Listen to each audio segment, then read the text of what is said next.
All right, welcome to another Super Craps dev vlog. I think this is number 7. 7 weeks. Um, so what did I get done? I have all of basically every bet done, but the come and the don't come bet.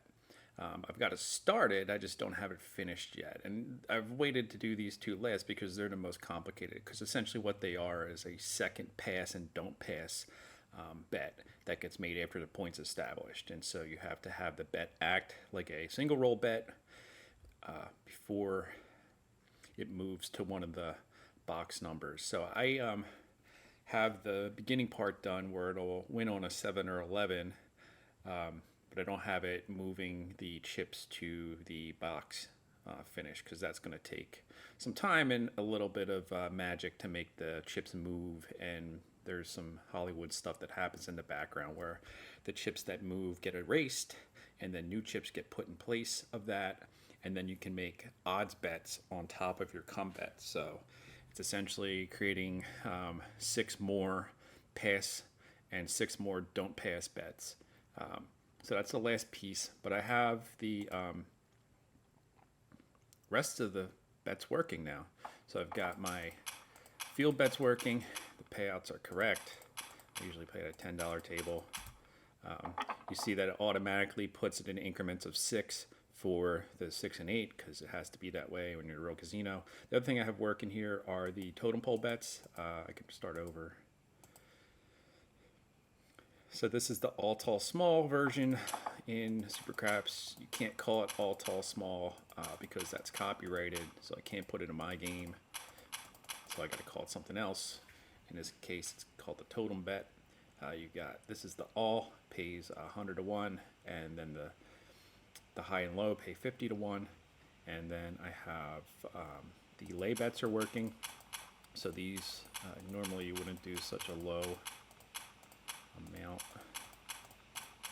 because the pay on these is real low, and there's a vig that gets taken out when you have a lay bet.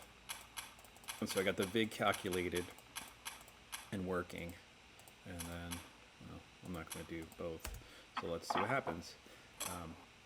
So yeah, I lost my you see on the totem bet, if the 7 rolls you lose. So you're looking, see, and each time the number rolls, it puts a little white dot around the number, and I'll change that to be something more obvious.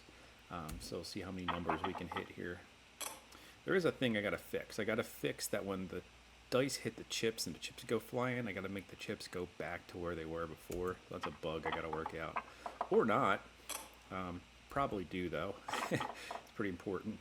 You see here I'm starting to hit numbers, so no, we lost them all, but we paid on all of our lay bets, so you can see that we have the correct payouts with the vig. It should be 25, but you pay 5%, so you lose a chip, so you're going to get paid 24 on those. There we go. And so all's well in that. I just have to kind of finish this come bet and then test it a bunch. And then, so once the come and the don't come are finished, the game is good. It is ready to play as a crap simulator, and will be very. The next thing I have to do after this is all the UI stuff. So I need to make it so you can adjust the throw of the dice settings. They have to do the position of the dice where they're thrown from around the table. That's a physical or a virtual physical representation of a craps table. So it'll be the different points where different people will stand, and you'll be able to tell the game where you want the shooter to be standing, and that will affect the outcome of the dice. Then same with the dice setting. You can set the dice. I know people say dice setting doesn't work, but it does. I've seen it in my own eyes. At a casino many times. And so those are the kind of UI things I want to put in. I want to make it as customizable as possible, and then make it so you can save your customizations. And then I have to do I want to be able to log the data. So I'll have it every time you run a strategy, it'll send it to a server, and then it kind of aggregate that data. And then if you want to, you can kind of see what other strategies are working or not working, and that kind of stuff. So I'll be able to kind of take a community kind of poll, I guess, and just figure out strategies that work versus strategies that don't, and then you can run strategies yourself, and then you put it to an Excel spreadsheet. So all of those things are big picture things, but I've done it in the previous games, so I have the code saved for making the Excel spreadsheet, and so I'll just have to link it in. And then I have to go back over and jazz up the UI so it's not so kind of basic and make it more poppy.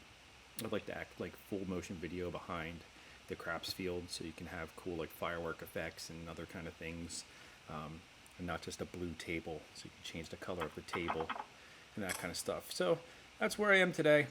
Like I said, next time hopefully I'll have these done and I'll have the whole table working. So thanks for watching.